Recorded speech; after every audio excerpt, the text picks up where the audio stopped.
You're watching YCN, your local view. Program airtime is underwritten in part by Bar Harbor Bank and Trust. Looking to purchase your dream home, finance your business, or just find a better checking relationship? Our New Hampshire team is here to help you. We make award-winning banking happen every day. Contact us to see how we can help you. Member FDIC.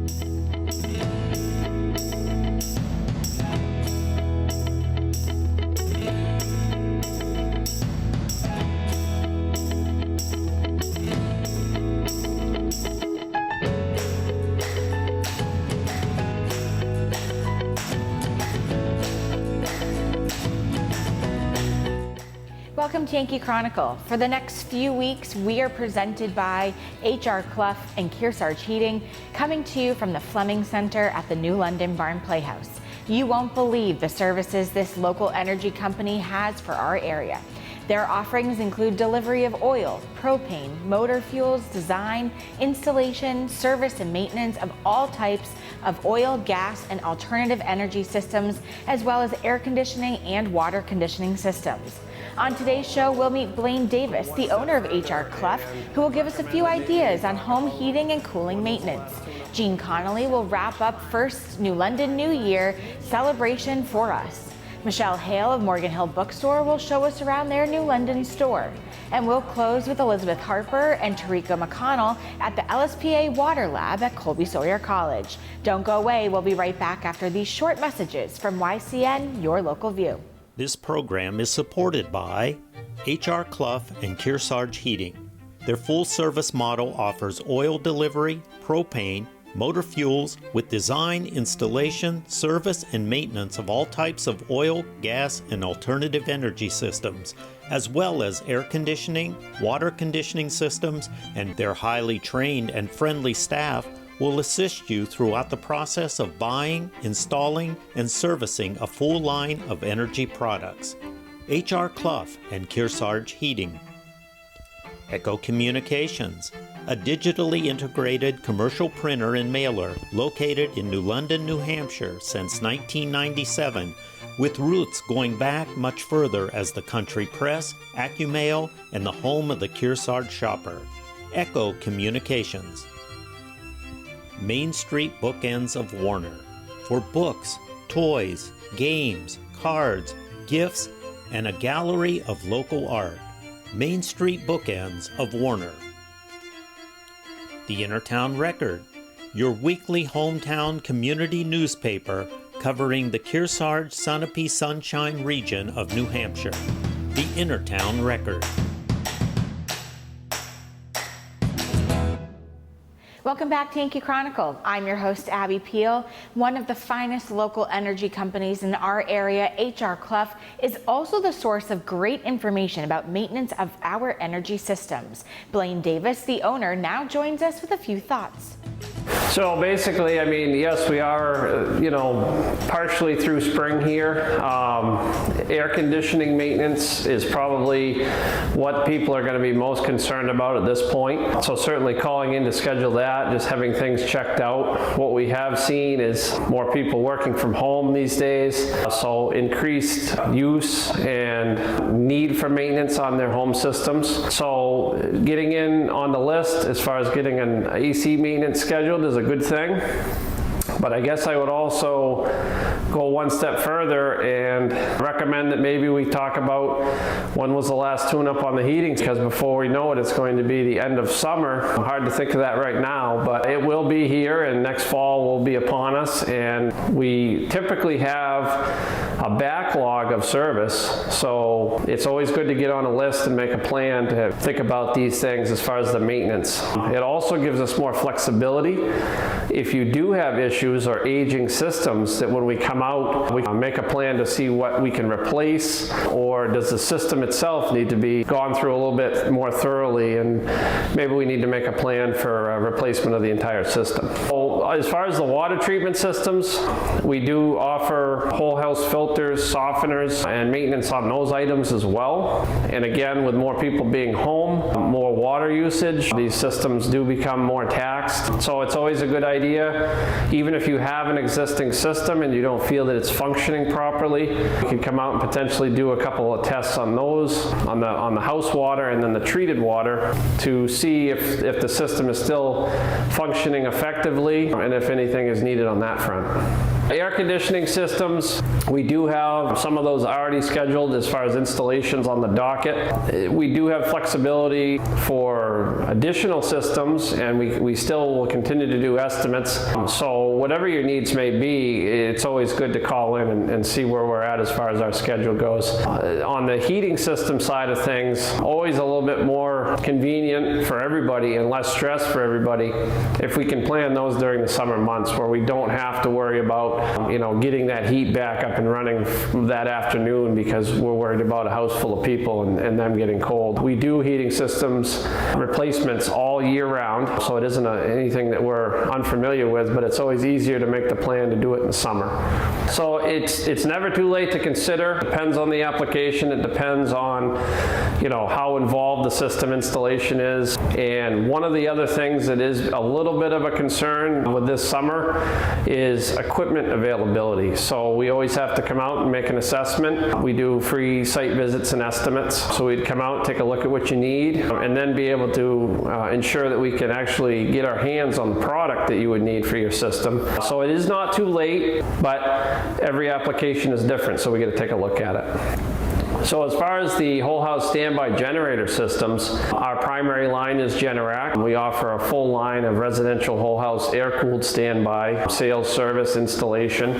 So that has been a great diversification for us. There is some lead time issues right now, delays experienced on the manufacturer level due to the pandemic and some extra high activity on the storm season over the last year. So never a bad time to have us come out and at least make an assessment of what you need for your whole house power solution, and we can certainly navigate through, plan as far as what time of year is best to get that installed for you. We also have service for existing units that may be in, even if it was installed by another provider. One of the things that we like to do is try and put everything under one umbrella. So if we are out to do maintenance on your oil heating system or propane heating system, why not take care of the generator with one visit from the same technician? And all of our techs are trained to do the generator service as well. So we have those convenience options for you to take maybe several appointments and consolidate them into one service visit to do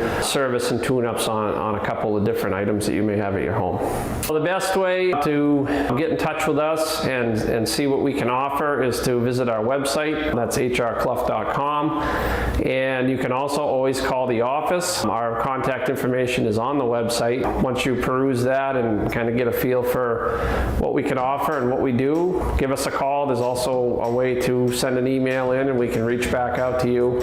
We are also on Facebook. So any of the standard methods for getting in touch with us, whatever is most convenient for you is the best way to go. Thank you, Blaine, and the fine folks at HR Clough for their useful thoughts on supporting our programming on YCN.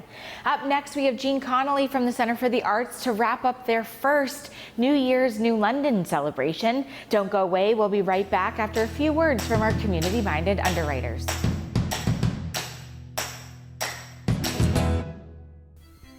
This program is supported by Main Street Bookends of Warner. For books, toys, games, cards, gifts, and a gallery of local art. Main Street Bookends of Warner.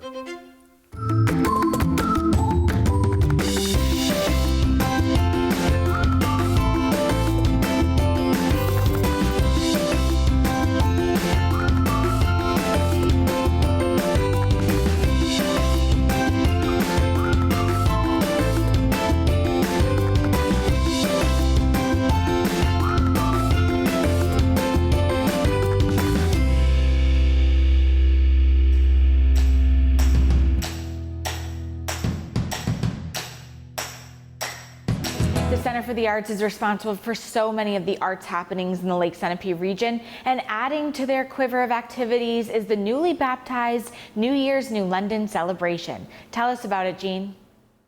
Oh my gosh, it's been so much fun. our first New Year's, New London. It's a first night celebration happening for the first time in New London and the Lake Sunapee region. In the morning, we had all kinds of kids activities for families and children, a magic show, a countdown party, arts and crafts at the center, the Kearsarge Community Band playing for the kids and for the families, and then at 2 o'clock a Zumba class with Kristen, and then at 4:30 a drumming circle with Kathy Lowe and Julie Corey, which was fabulous. The place was packed all morning long, so much fun. And then moving on into the evening, everyone with a button who's purchased a New Year's New London button had the privilege of attending events at 3 different venues: Whipple Hall, the First Baptist Church, and St. Andrew's Church. And at all 3 venues, we've had things going on all evening and all night, and it's still continuing, as you can see. At the First Baptist Church, we had a variety of children's choirs and bell ringers, and then a wonderful concert with Oliver Andrews on the violin, an outstanding violinist, with Nicole Densmore on flute. And then later, we had the Kearsarge Chorale do a beautiful concert, and right now, I think going on right now is the New London Brass Ensemble, which is unbelievable. I mean, people have just been raving about things all night, and that's a nice way to end the evening over at the First Baptist.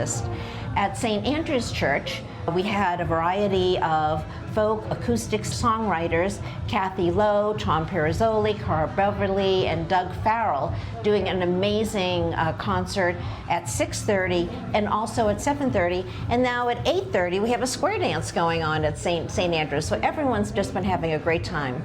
Here at Whipple Hall, we started out with the drum circle, as I mentioned, and then people were treated to the Kearsarge Conservatory of the Performing Arts dance ensemble, which just was a variety of beautiful dances from classical ballet to tap and jazz. Just a wonderful concert. And then that was followed by, at 6:30, the Sugar River Band, which is a fiddle band with 3 members who play an assortment of stringed instruments, some I've never heard of before, but together they sounded so beautiful, and everyone just raved about that concert. And that was followed by storytelling by Simon Brooks, who just does a great job telling adult stories, very interesting, very creative, really captures your imagination. And that is being followed, as you can hear, by the dance party. We have a DJ party going on with DJ Greg. It'll go on till midnight with a countdown at midnight with the Bluebird Mobile Bar here and the young professionals providing food as well as the beverages. It's just been a great night, Greg. And I just can't tell you how wonderful and excited we've been all night long and how happy we are that it's gone so well. It's our first time. Who knew? So many people were going to turn out for this. And we hope it's something that will continue year after year after year. We hope everyone will turn out next year as well. Can't wait for their next edition. Up next, we'll have a return visit to Morgan Hill Bookstore in New London. Don't go away. We'll be right back with these segments and more on your Yankee Chronicle.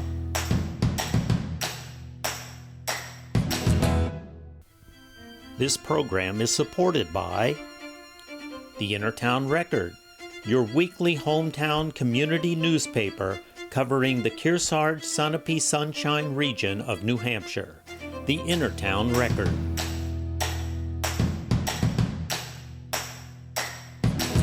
Welcome back to Yankee Chronicle. I'm your host, Abby Peel. Last year, we had the chance to introduce you to the new owners of Morgan Hill Bookstore. Let's revisit that piece now. My husband and I relocated here to New London in 2019. I had accepted a position at Dartmouth College, and that was what brought us down here from Bangor, Maine. We've grown up in Bangor around Stephen King and all of those wonderful treasures. Being here and seeing this bookstore and the 30 years that it has been in the community, it was very intriguing to us to be able to be a part of this community in that way. We had been looking for a way to really root us here, and bookstores and the whole idea of an indie bookstore was what we really wanted to engage in ourselves, but also with the community. Well, just the fact that this store has been around for 30 years, shows really the loyal commitment to the store in our community. And just the outpouring of support that we've had after taking over the ownership has been just amazing. And it was very, very evident that this was a beloved store that nobody wanted to see go away. So we knew from the get-go we'd have the community support. What really intrigued us about this store in the town that we're living in was also a way to engage our demographic of younger, more middle-aged parents that are also here and looking to get engaged and do more things. And, you know, bookstores are having a resurgence right now. They're popping up all over the place. People are seeing it as more than just a bookstore. It's a place to connect. It's a place to engage with people that have similar interests or don't. And it's a place to come together and bridge a divide, because everyone is really welcome, and it's a place that you can really open your arms for the community and bring people in, and they can find their place. And that was really important to us. We've engaged with a lot of different families that moved here during COVID that haven't really connected or rooted themselves in this community yet. And so we hope to, you know, expand and be able to reach out and bring a lot of those folks here so that they can also feel connected. I think there are a lot of unique components to this store. Of course, the most obvious one is the kids' barn in the back, the Morgan Hill barn, which I fell in love with when we first brought our young children here. And it's so fun, and you see the kids that come in here and they just light up coming in here and seeing all of the various little detail that was built into this. But also there are people that are working in the town now that have even commented remembering coming here when they were children. So exciting every Saturday morning to come in here, and the Morgan Hill barn was the place to be. And they're adults now. And so what we're hoping is that they bring their kids and relive those memories as well. And so we want to keep this here and stable, but some of the other things that just make this store a little unique, but also really specific to our community, include a lot of the things that we carry. We're the only ones that carry those specifically. Certain cards, stationery, the wrapping is a big thing that a lot of people in the community have wanted. And then what we're really trying to do is bring back the life of events. There haven't been author signings or events, book clubs, things like that have taken place here in quite some time, a few years at least. And so we're really trying to bring that back. Those are just some of the things that make us a little bit unique, but similar also. We also really take a priority in our local authors too. So we consign with many local folks, and we welcome that. We want to be able to support our local writing and author community. We're located at 253 Main Street in New London, and we also do have a website presence at morganhillbookstore.com. And we're on Facebook and social media as well. Really trying to use social media right now to engage folks. So I hope that everyone will come and visit us, and we're always looking for recommendations, suggestions too, as to what books you'd like us to carry, and we're very open to doing that for whomever would like to be part of our community. Thank you, Michelle. What a wonderful place for all your book needs. Check them out.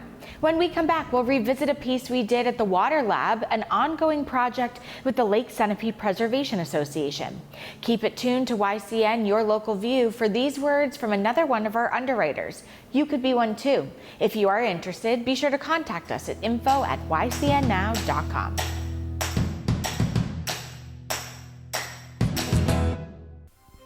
This program is supported by Echo Communications, a digitally integrated commercial printer and mailer located in New London, New Hampshire since 1997, with roots going back much further as the Country Press, AccuMail, and the home of the Kearsarge shopper. Echo Communications. The Lake Centipede region is one of the few communities in the country where you can ski year-round. During the summer season, the lake provides water skiing, fishing, swimming, and boating. During the winter, Mount Sunapee Resort Located at the south end of the lake, is one of the most popular ski and snowboard destinations in New Hampshire. The views of Lake Sunapee from the trails in Sun Bowl are spectacular. For more information about visiting our beautiful area, contact the Lake Sunapee Region Chamber of Commerce.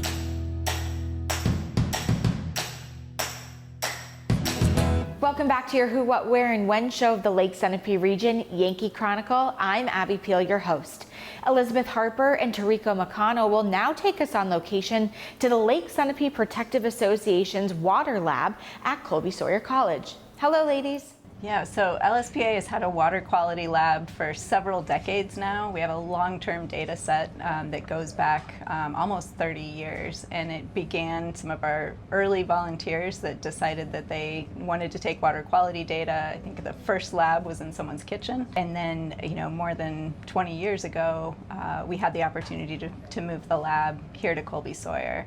And it's been just an incredible partnership since then. And it's an important partnership between Colby Sawyer College, Lake Sunapee Protective Association, and also the Department of Environmental Services. So this is their only satellite lab in the state where we take in water quality samples from over 25 lakes in the region, and several of those lakes are bringing those samples here to the lab at Colby Sawyer. So here at the lab we follow strict EPA protocols that we get. They're developed at the Department of Environmental Services, and then we follow those protocols. So we are generating quality, accurate data that can be relied on for people to make decisions about the quality of the lakes in this region. Fortunately, we're able to document that the water quality is high. It's phenomenal in Lake Sunapee. It's one of the highest quality lakes in the state, and we worked really hard to keep it that way. And it's helpful to have a long-term data set that can track that, and also to help us pinpoint where there might be issues that we do need to address, because the water quality isn't uniform across a lake. It varies from location to location, and that helps us pinpoint where we need to address some of the management issues. Yesterday, the interns and several of the staff members were out on Lake Sunapee, and we were taking our normal water samples from the deep sites, and then we also did what we're calling an E. coli blitz, where we take a lot of water samples from all of the different regular water monitoring stations that we have, just to compare E. coli values throughout the watershed. So the interns processed all of the samples when we got back to the lab yesterday afternoon, and the big envelopes that you saw were those samples that had been incubated overnight, and now they're ready to be read. We have this new system as of last year that was funded by a donor foundation, and it's the same system that the DES uses, so we're secure in that, in the values that we're getting. And we put food into the E. coli samples, and then we incubate them overnight, and then we put them under UV light, and the food will have reacted with the E. coli, and they fluoresce. So if they're fluorescing, we know that they have E. coli colonies within that little well, that column. Then we count the wells that are fluorescing, and we use a sheet that EPA and IDEX have developed to give us the most probable number of E. coli colonies that are in that water sample. So you all probably remember a few years ago when we had incredibly high water levels on Lake Sunapee, and a lot of the calls that we were getting into the center were people that were concerned about potential E. coli contamination from a lot of the septic systems that were suddenly underwater. And I came to Teriko and I said, what data do we have about E. coli that will help us to understand this issue? And we realized that we probably weren't collecting as much E. coli data as we could be. And one of the limiting factors was the equipment that we had meant that it took a long time to be able to process those samples. So when we had a donor that reached out and said, what equipment do you need in the water quality lab, we knew that that would be a good fit to invest in some of the same equipment that DES uses to analyze E. coli. And that's allowed us to gather far more data and to have a much better understanding of where there might be issues with E. coli on the lake. I think one of the things that we're really fortunate to have is this long-term data set. A lot of times when researchers that are affiliated with other institutions, they might get funding that lasts 3 years, 4 years, that's related to maybe a PhD thesis project. And it's really difficult to generate long-term data sets with short funding cycles like that. Because of our donors and our members at LSPA, we're able to fund this long-term project where we are consistently collecting data in the same way, and it gives us just such a rich source of data over time. So every summer, LSPA provides funding for college interns here at the lab. This year, we're lucky enough to have 3 wonderful interns. We have Isabella here from Rensselaer Polytechnic Institute, a recent grad. So I graduated from RPI this past May with a degree in environmental science. And part of my big interest in being here is kind of figuring out what I want to do and everything. I studied some lakes and some freshwater streams in university, but it's really nice to actually see the application of everything that I studied, like in the lab and getting to go out in the field and collecting the samples and everything. And so we really rely on interns that work in the water quality lab every summer, and it helps us out tremendously to be able to process all the samples. But there's also an added benefit where they're learning skills, they're able to learn skills that they can apply in their future careers. And so it also provides us with an opportunity to really train the next generation of lake scientists. They're just such an inspiration to me, and it's a lot of fun to work with the different personalities every summer. Environmental conservation is such an important part, it's such an integral part of where we live here in New Hampshire. You know, all of the water quality samples that we process in the lab are collected by either volunteers or staff or interns, and I know that we do have some opportunities for volunteers that we're looking for a few more to help us collect water samples. So if anyone's interested, you can visit our website and find volunteer opportunities there. Thank you so much, and to the LSPA for all they do to protect the wonderful watershed in our region. I'd like to thank our hosts for these next 2 weeks, HR Clough and Kearsarge Heating. As the beautiful winter weather continues and we look towards spring, remember their highly trained, helpful, and friendly staff can assist you throughout the buying, installation, and service of their full line of energy products. When it comes to your home comfort, they are your specialists. Coming up next week, we'll meet Paige Kinsley Law, the Executive Director at the Fells in Newberry. Christy Howe will give us a sample of what this year's Newport Winter Carnival pageant has in store. Catherine Nevins will give us a short tour of downtown Warner. And we'll close with Keith Coughlin and looking at the new London Barn Playhouse 2026 summer season. Tune into YCN's live game of the week featuring the Kearsarge boys basketball hosting Monadnock at 6:23 on Friday, January 16th. Every YCN game can be replayed on demand at our YCNnow.com website. I'm Abby Peel. Join us again next week as we're here again presented by HR Clough and Kearsarge Heating for an all-new edition of Yankee Chronicle.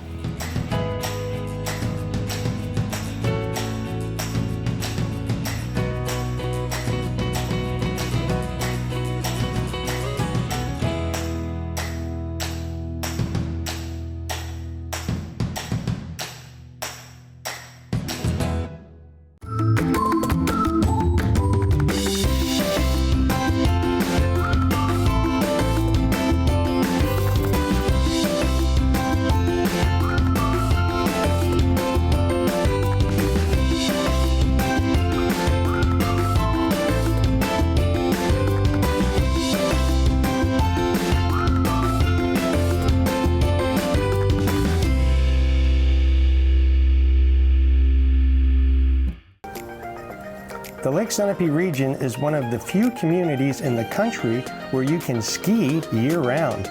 During the summer season, the lake provides water skiing, fishing, swimming, and boating.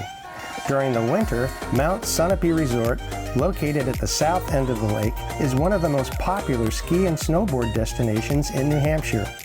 The views of Lake Sunapee from the trails in Sun Bowl are spectacular. For more information about visiting our beautiful area, contact the Lake Sunapee Region Chamber of Commerce. The American Red Cross blood supply is at historically low levels this winter, and we're facing a dangerous situation. Hospitals and patients are counting on donors to get the blood they need. Make a life-saving appointment today. Visit redcrossblood.org or call 1-800-RED-CROSS.